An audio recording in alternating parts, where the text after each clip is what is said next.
If you live it up, you won't live it down. So she left Monterey Sun, just like a bullet leaves a gun. With charcoal eyes and Monroe hairs, she went and took that California trip. Well, the moon was gold and her hair like wind. She said, don't look back, just come on, Jim. Oh, you've got to hold on, hold on. Baby, gotta hold on, take my hand. I'm standing right here, you gotta hold on.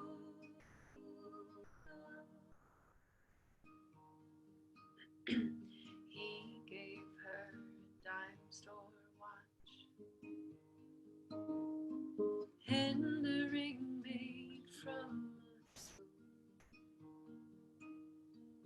Everybody's looking for someone to blame. When you share my bed, you share my name. Well, go ahead and call the cops.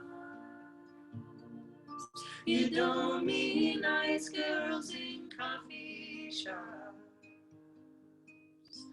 She said, baby, I still love you. Sometimes there's nothing left to do. Oh, you've got to hold on, hold on. Baby, gotta hold on, take my hand. I'm standing right here, you gotta hold on.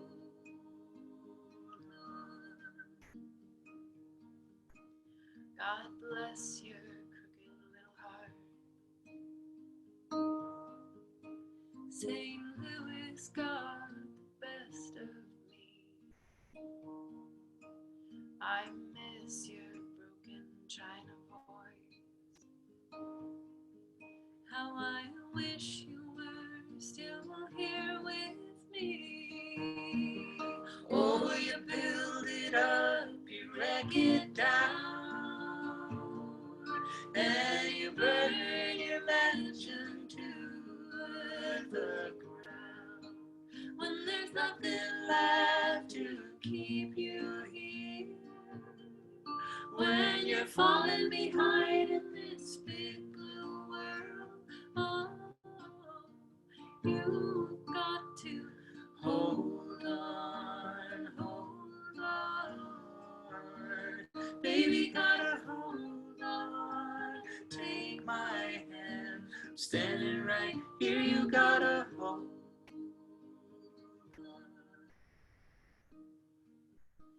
Down by the Riverside Motel, it's 10 below and falling. By a 99-cent store, she closed her eyes and started swaying. But it's so hard to dance that way when it's cold and there's no music, when your old hometown's so far away. But inside your head there's a record playing, song called Hold On, Hold On. Baby, gotta hold on, take my hand. I'm standing right here, you gotta hold on, hold on, hold on. Baby, gotta hold on, take my hand. I'm standing right here, you gotta hold on.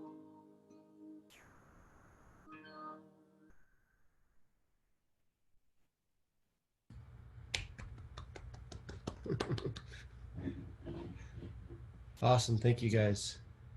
I don't know what Dave arranged with you guys. Did you say to do two songs and just want to do one at the end? Is that what he arranged? Okay. I'm just a jump in host. So, all right. We'll hear from these guys at the end then. Um, so let me get back to presentation.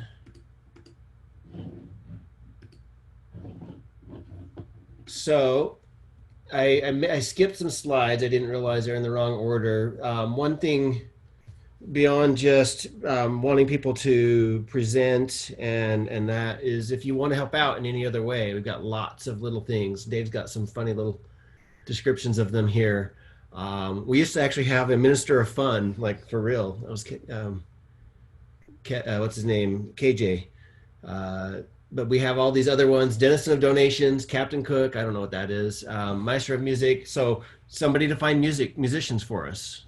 That's always a fun and tricky job that we definitely need. If that's something that's up your alley, we'd love to have you. Kid Wrangler. Once we're back meeting in person, head booker, somebody in charge of finding speakers.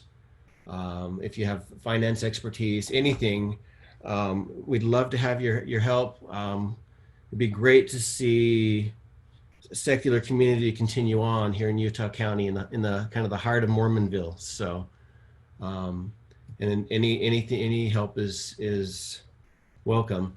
Our current board are these people here. I'm just a board member at large, as is our speaker. David Halliday is president. Kate Weaver, who's on the call, is our vice president. Beth Armstrong is treasurer, and Barb Healy is secretary. So just more links if you want to find out more about us are there. But beyond that, let's get to the main event. Today's topic is nonviolent communication. This is something that we've broached a few times. We had Holly Robbins present on it just a little bit about 2 years ago. And a few of us started reading the book right before the pandemic started. We were going to start going through the book week by week. Meeting one was just right before everything shut down. Meeting two would have been after everything shut down. And we're like, well, I guess we will not do that now. But Helen's going to do what we should have done, which is make a virtual thing and do an actual training. So we wanted to have her get on today and introduce the topic and go through it. Helen has been a member of Oasis for quite a while. She is in charge of our service. And well, you didn't notice from the schedule because it's not on there right now, is we would do Tabitha's Way once a month, and we would do, but they've asked us not to have groups right now. And also the Food and Care Coalition event every other month is hers. And really, she's done a great job at helping us shore up an area that we always wanted to do for the first few years, that was having better service events. And that's been her job, and she's been phenomenal at it. And now I guess you're moving into training and nonviolent communication. So I'll turn the time over to you to explain the rest, Helen. Thank you. Appreciate that. Appreciate that lovely music. And Meg, I'm looking forward to your topic next week. It does seem to fit right in with this. I am going to share my screen today because I've got some slides to go along with this. Let's bring this up. Okay. So as Jeff said, today's topic is nonviolent communication. This is from Marshall Rosenberg, is the one who made this topic more well known, but it's several people have taught about it. It's also been called compassionate communication, empowered communication. Those are some other things. But the idea is to find common ground with anyone. To me, this topic is super relevant right now because I don't know how many of you have people that in your lives who have opposing views, especially on some of these hot topics like the pandemic. Does it exist? Masks, do they help? Right? There's so many things that people can get riled up about. So a little bit about me. I am a mother, grandmother, sister, daughter, partner, healer, educator. I have a passion for helping train in the areas of poverty as well as in corporate coaching. And I have found that as I have gone through and learned about nonviolent communication and used it in my own life, both professionally and at home in my personal life, that it has changed immensely. So, what is nonviolent communication? Nonviolent communication shows us a way of being very honest without any criticism, insult, or put downs, and without any intellectual diagnosis implying wrongness. So the idea behind this is that we avoid making demands, that we avoid putting people down, that we go back to our core and we realize that all of us humans share the same needs. I want to share a story real quick, so I'll come back on screen, that kind of describes this a little bit. This happened a couple months ago with my 13-year-old son. I was doing some training in my basement. I know, long story, but yes, I live in my own basement. Too many kids at home. And I went upstairs to check on him, and he was sitting in front of the computer, and I looked at him and I noticed that he was wearing the same clothes. I can't remember how many days, at least 4, right? We're in Corona times, there's nowhere to leave. He's wearing the same clothes. So I said to him, I said, Parker, I see you're wearing the same clothes you've been wearing for several days now. I have a need for you to be in clean clothes, because I feel like when you're wearing dirty clothes, I don't feel like a good mother, and I feel like I'm not taking care of you. Would you be able to do some laundry tomorrow? And he turned and looked at me and goes, okay. And that was it. I was so shocked at his response that I actually turned around and fell down the stairs. Not fun. Don't do that. That hurt, bruised for a long time. But it shows me the difference, because the old me would have yelled at my kid, right? I would have gone upstairs and I would have been like, what the heck are you doing? I know you have more clothes than that one outfit. Get up and go get dressed, right? That's what I would have done. I don't know if you're like me, but I would have been, he's old enough, he knows the difference, like shower, change your clothes, I shouldn't have to be on you. But I found that by utilizing these new skills, that it has changed the whole tone of our house. Okay, so I'm going to go back to my screen. We will. If you have any questions along the way, please feel free to put those in chat as well. Okay, so the basics, the very basics of nonviolent communication, there's 4 steps: observation, feelings, needs, and requests. So I'm going to try and go into these a little bit. It's hard with this time constraint because we could talk on this for a year and still not cover all of this. But I'd like to read this. This is a poem by Marshall Rosenberg. It says, I can handle your telling me what I did or didn't do, and I can handle your interpretations, but please don't mix the two. If you want to confuse any issue, I can tell you how to do it. Mix together what I do with how you react to it. Tell me that you're disappointed with the unfinished chores you see, but calling me irresponsible is no way to motivate me. And tell me that you're feeling hurt when I say no to your advances, but calling me a frigid man won't increase your future chances.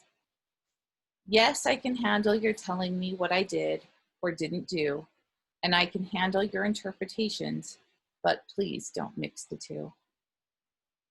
I get chills every time I read that, both in remembering conversations I had as a child and also as an adult that I've been privy to that.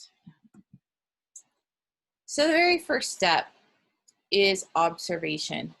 Now, what observation is not evaluation, right? A lot of times we want to give our evaluation of what happens.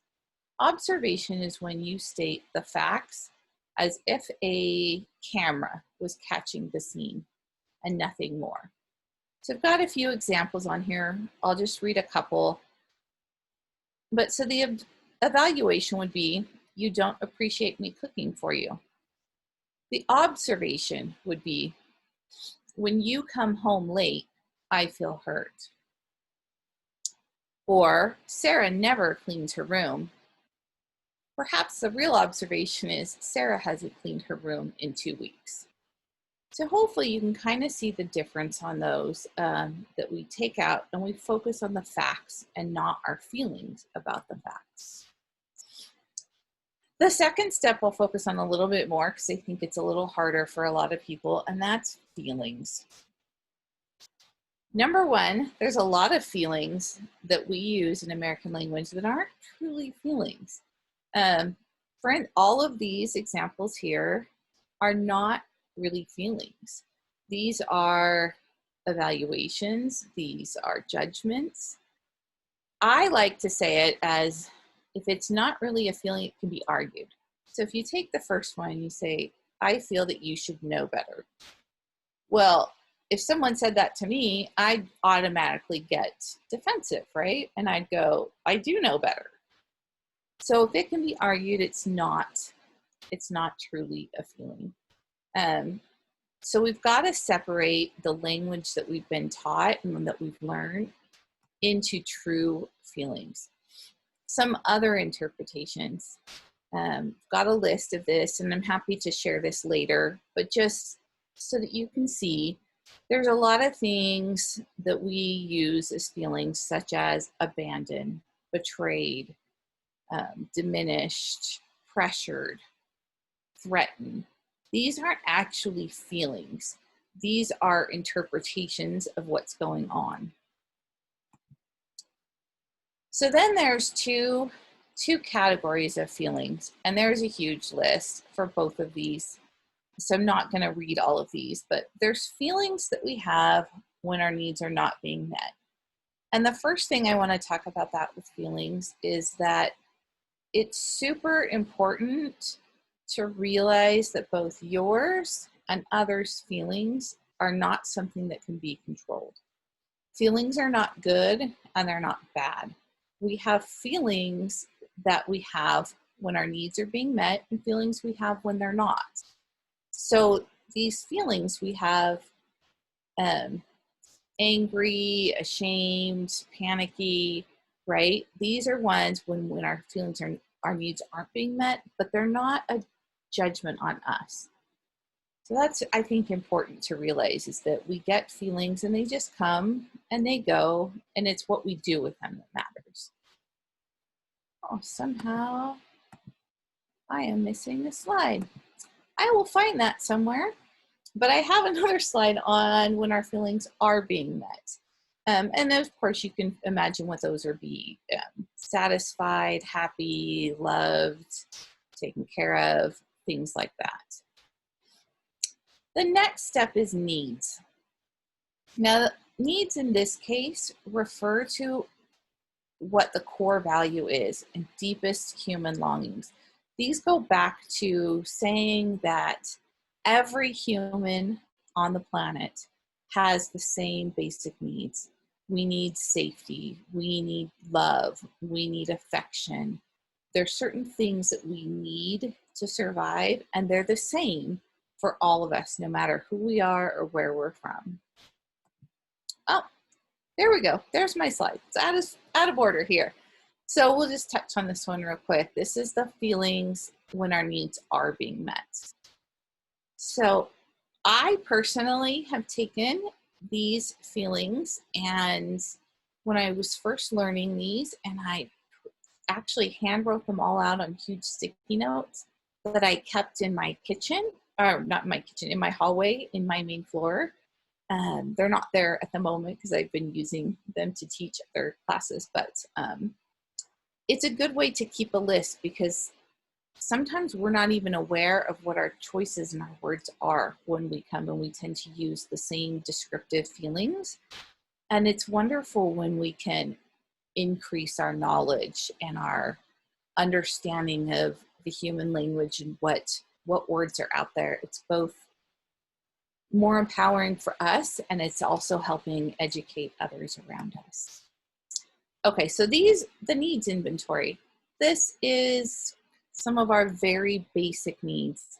We need autonomy, celebration, integrity, interdependence, physical, play, spiritual communion. These are things that we all have that when they're not being met, we're out of balance and things can get harder for us.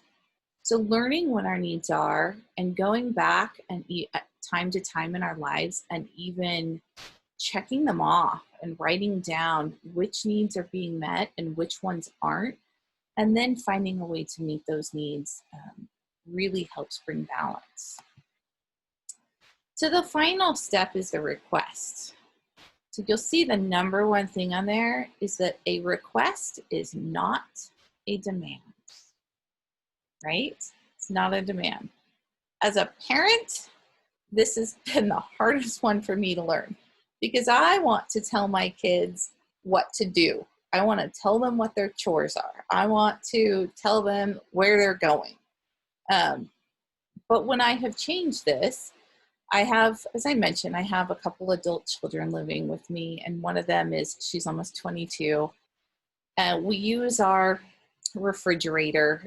It's a stainless steel, and so we write on Sharpie. We write their chores for the week, and I had written down some extra chores I wanted each of them to do, and it was like a Tuesday night, I think, that I wrote them down, and I had asked for them to be done by Saturday.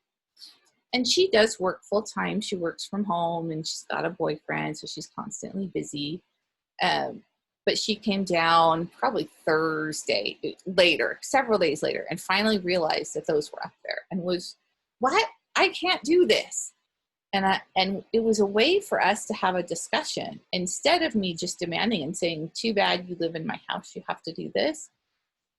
Our conversation went more along the ways of, I hear that you don't have enough time right now. When can you get this done? And she was able to go, oh, well, if I had another week, I think I could get it done. Okay, great. And so by opening that up to being a discussion, it was a way for us to both get our needs met. And it's part of a conversation. That's the biggest thing with a request. It's negotiation. It's saying what you want that will fill your needs, and then allowing the other person to say yes or no. And you have to be okay with a no. If you're not, that's a demand. So I'm going to kind of wrap up. I'm not sure how long I've been talking, but it's so hard to cover all of this. Just as a review, the 4 basic steps are objectively observing the situation without evaluation, blame, or moralistic judgment. Okay, this one is one I would say start working on. Start working on that. And that comes across as when, you came home at 5:30 today. You had told me you were coming home at 5, right? Those are facts. Okay. It's not, you never listen to me. You don't care about me. Those are judgments, right? So it's observing the situation. Something at work would be, to a coworker, you said you would complete this project to me and have it to me yesterday at 5. I still don't have it. And then it's going on to the rest. The next one is identifying the feelings that the situation brings up.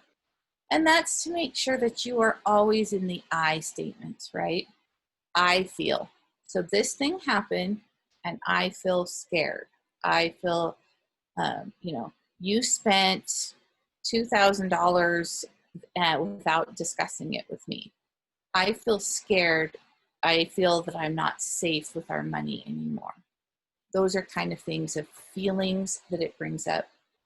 And then it's digging deeper and figuring out what that need is that's not being met.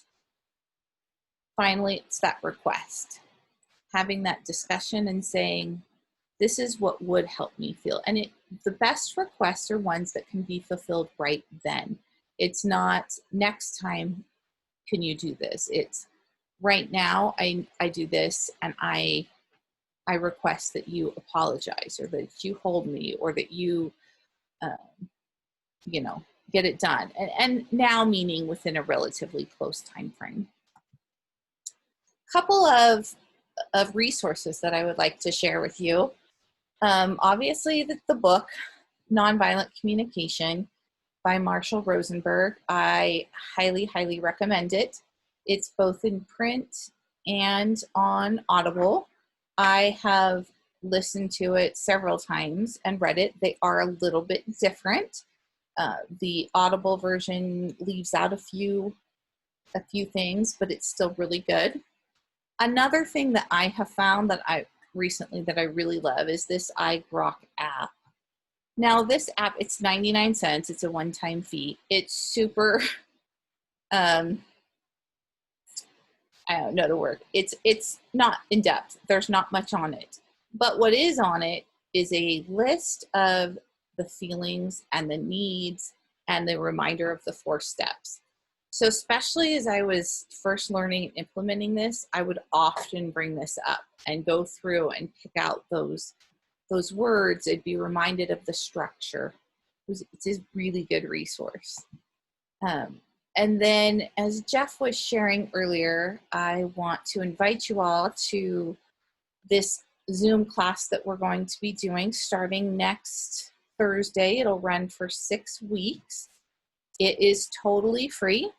It is a 2-hour class each time. We're going to focus on those 4 main steps: the observation, feelings, needs, requests, as well as empathy and compassion. So normally this class is done in a 14-week setting, so it's going to be a little bit more condensed, but hopefully enough that we can all get some practice, get some more understanding. Anybody who has either you want to learn about it or you just want to practice it more, I encourage you all to join me for that. So if anybody has any questions, feel free to unmute and share them. Or if you don't want to just jump in, go ahead and put it on the chat, and I can go ahead and answer those questions. Hey, Helen, on the last slide, it said 4 p.m. MST, but I believe we're in MDT. Those are 2 preferences. We are, Mountain Standard Time or Mountain, I forget what the D stands for. Daylight. This happened to be in daylight, so it's 4 p.m. our local time, right? Gotcha. It starts at 2. Oh, 2 p.m. and goes to 4. Goes from 2 to 4 local time. Mm-hmm. Okay, if you're in Utah, it's local time. All right, thanks. Yeah. Any other questions? Hey, I have a question. Okay. So Sonia and I were talking about this, and it was about the feelings list. And the one question I've had over the years, because we've been trying to do nonviolent communication stuff for a decade. Love it. Unfortunately, we're not perfect at it yet. It's very, very frustrating. But I'm curious about the word hurt as a feeling and words like that, because a word like pressured, for example, implies that somebody is pressuring you. So there's an accusation veiled in that feeling. But then a word like hurt to me feels like it's borderline, because saying, I stubbed my toe on this chair, I was hurt. It's like, oh, then we make the connection, they were hurt by the chair. So if somebody says, when I observe you banging your fists on the table, I feel hurt.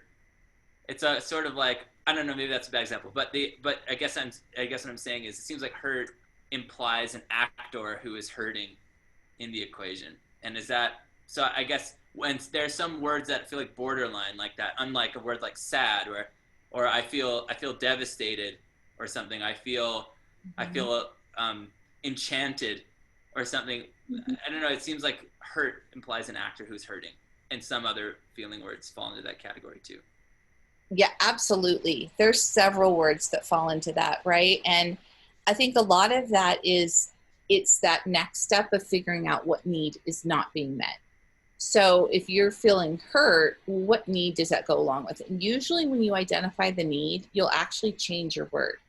Because if you go, when you said that to me, I felt hurt because my need for what? For safety, for feeling welcome. So there's other words that then you can fill in, right? So although it'll work, I agree. There's kind of some tiers and feelings of things that we use that we all understand what they mean, but at the same time, hurt definitely is one that the other person go, well, I wasn't trying to hurt you. Like I wasn't hurting you. Right. But if you go, I feel scared when you say that. Right. You know, you're a little bit harder to say, well, I mean, I didn't mean to scare you, but you can't deny that the other person feels scared. Does that help a little bit? So yeah. I would try and skip it for words like that you know are a little bit more borderline, and try and really figure out the need. Totally. And that reminds me too, we have there's a couples therapist we've seen who we really like, who talks about the word angry. I feel angry because that's, you know, that's a quick feeling to go to. When I observe this, I feel angry. And she said, yes, but I caution you to understand that anger often is just kind of like the tip of the iceberg, and it always holds like a whole bunch of other feelings underneath it. Anger is often what's most accessible to us. So that's another one. That's where obviously it's like, you're not going to argue with someone. It's like, well, I didn't make you angry. It's just people feel angry. They feel scared. These are basic emotions. But sure. There's another one of those feeling words that I think I've been trying lately to avoid, because I'm like trying to challenge myself to be a little bit more poetic and to look a little bit deeper and to find more nuance and be like, what's actually going on? Actually, I'm afraid. Actually, I'm worried. I love it. And that's making me angry because yeah. I, my need for it, you know, whatever maybe, isn't being met, for security, for being cherished, for being, you know, whatever it might be. Mm-hmm. Yeah. That's beautiful. Yeah, that's exactly it. I think I always describe it as, you know, we teach our kids, and I know me as a child, I learned happy, sad, and mad, angry, right? You kind of know those are the emotions, you know, and you go, we don't necessarily even teach our kids, do you feel frustrated? Do you feel scared? Like, do you feel like, we don't go deep, right? We teach them really simple. And then I think sometimes we forget, because by then they're talking, we forget to teach them other feelings. So we have to learn those ourselves, right? We have to figure those out and know what those are. And I encourage you to print off a list. There's the list in the book that you can copy. I'll share my slides. You can copy one of those if you want. The other things, I see you've got children, and I do teach on nonviolent communication and starting with children about the age of 1 and teaching them. And the biggest thing is to focus on feelings.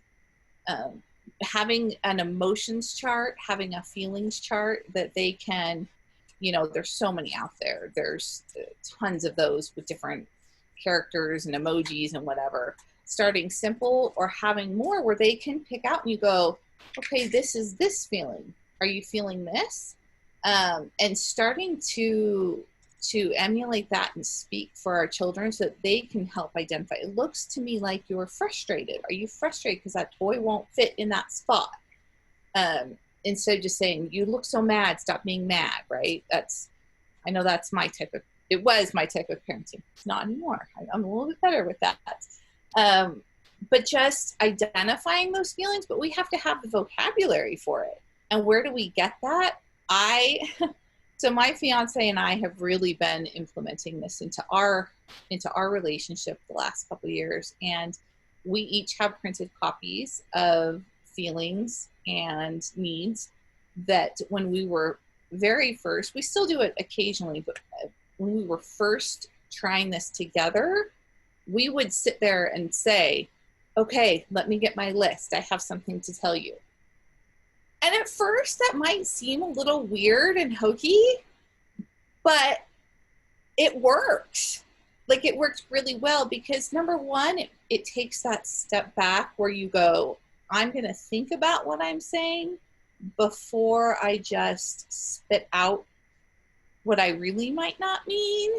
And so by being able to step back and look at the things and kind of formulate your sentence, it gets you in the practice, but it also, again, it has that whole list. So you can pick through and you can go, do I really feel that or do I feel that?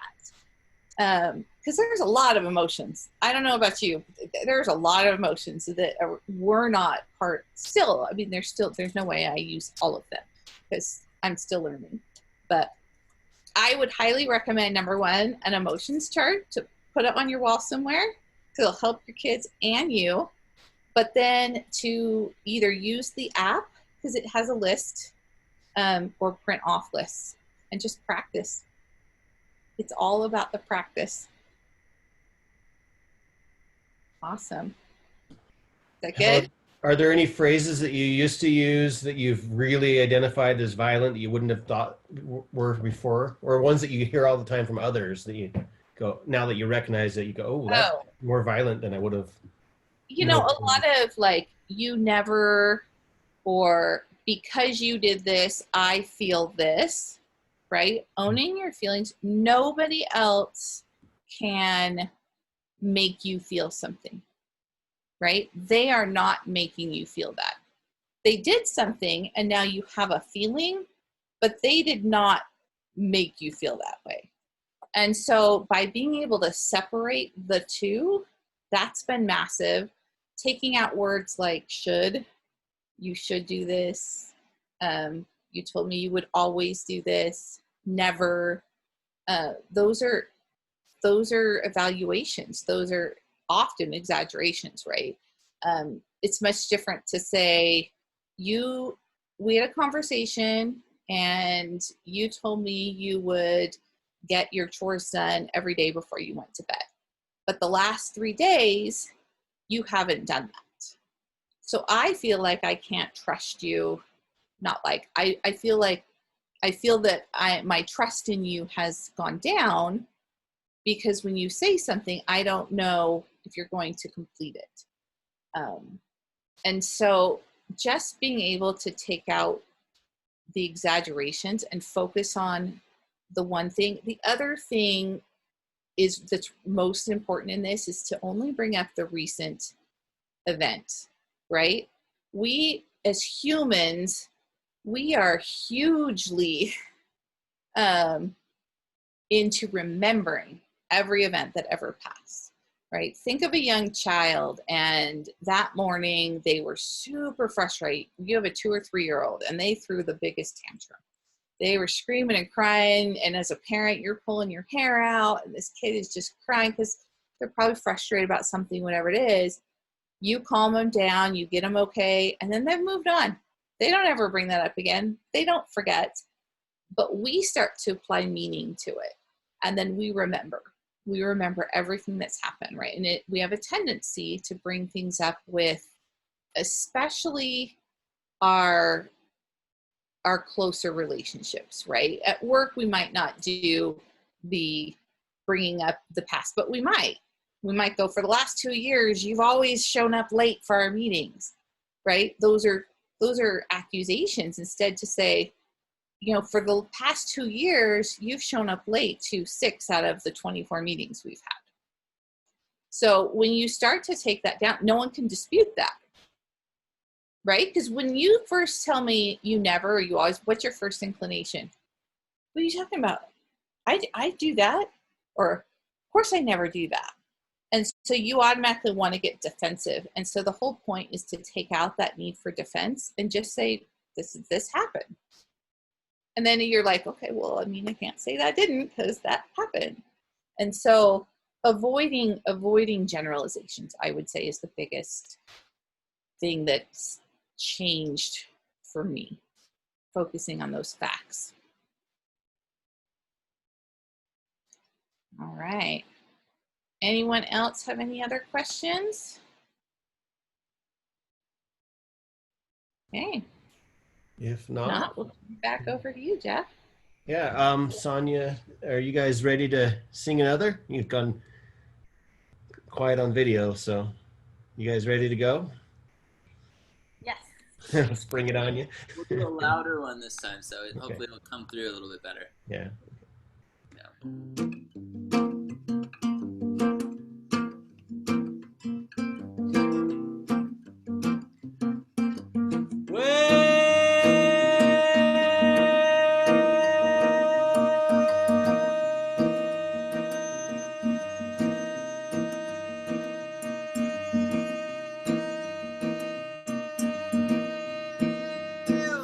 Used to make it up as we went, now we make it up as we go. Used to make out in the tent, then we made out in the squat, which we didn't pay rent for. So damn poor, couldn't barely afford the $2.50 almond croissant. But look at us, we bought a few avocados, still running out of money, but our good fortune has doubled. 10 years strong, bumbling, love will keep doubling. Wow, we're bumbling on. 2 kids still dreaming we'll never make $1 million, but at least we're singing like out. Whoa, ha, ha, ha. No lover ever knew what they're doing. Whoa, ha, ha. There's no forgotten words or wrong turns when you make it up as you go. But make out alright.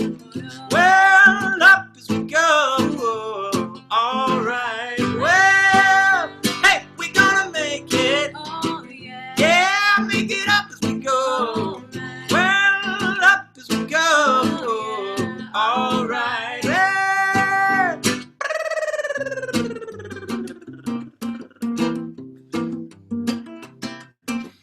Well, well, well, well, well, well.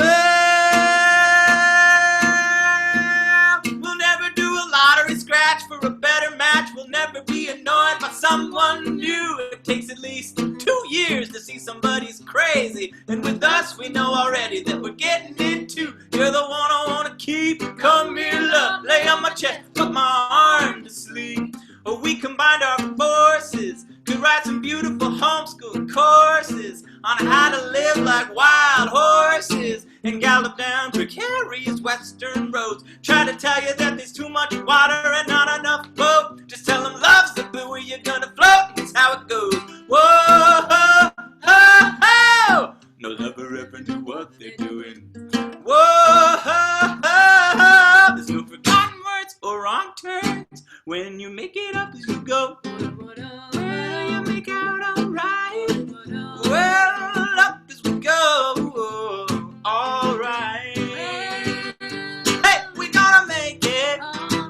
Yeah, up as we go.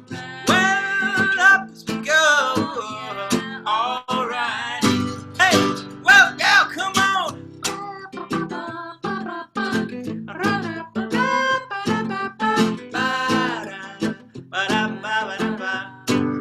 Hey, we'll make it up as we go.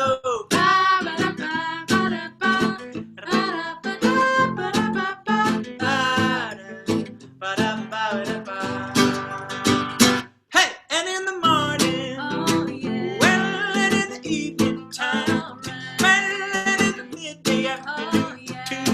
Alright. Well, where are we gonna make it? All hands on deck. Together, together, together, together. Well, together. We'll make it up as we go.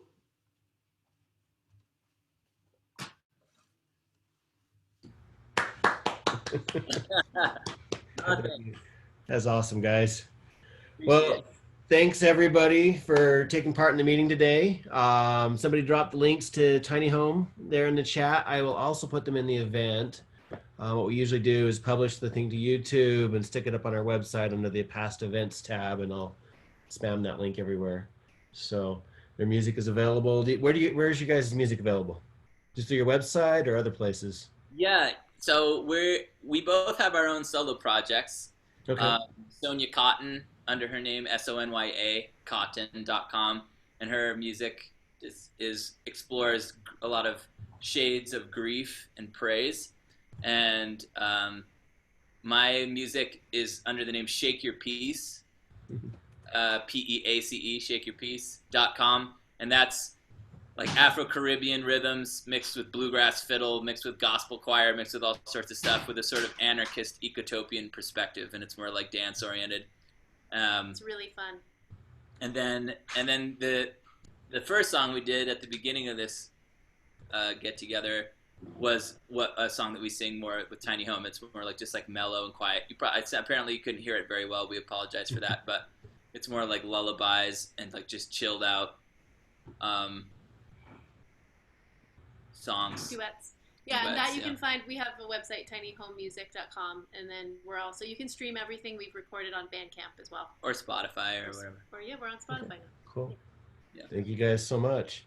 And Helen, once again, how do people sign up for your thing? It's starting this Thursday, right? This Thursday. The best way to sign up is to go to either probably my Facebook page to do TLC with Helen. Okay. And there's an event there for that. It'll have the Zoom link on it. Like I said, it's free. It's over Zoom. It'll be some participation. So if you're willing, no one's ever put on the spot, but I encourage participation so that we can all learn and support each other. Cool. Look forward to it. All right. Well, thanks again, everybody. And I hope we'll see you guys either at a virtual happy hour in the next few weeks or at our next meeting. So thanks, everybody, and see you later.